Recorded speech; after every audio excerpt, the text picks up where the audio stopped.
How to generate HDFC ATM PIN online. First of all, open your browser and go to the official HDFC Bank website at hdfcbank.com. Hover over the login button and select NetBanking from the drop-down menu. Then, log in using your customer ID and password. Once you are logged in, click on Cards in the top menu. From the left sidebar under Debit Cards, select the Request option. Now, from the drop-down list, choose Instant PIN Generation. Next, select your debit card from the list. Enter your new 4-digit ATM PIN and re-enter it to confirm. After that, click Continue.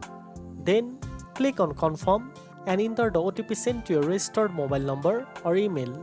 After entering the OTP, click Continue again.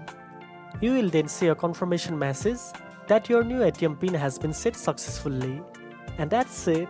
Now you know how to generate HDFC ATM PIN online. If you found this video helpful, don't forget to like, share and subscribe for more banking tips. Thanks for watching and I'll see you in the next one.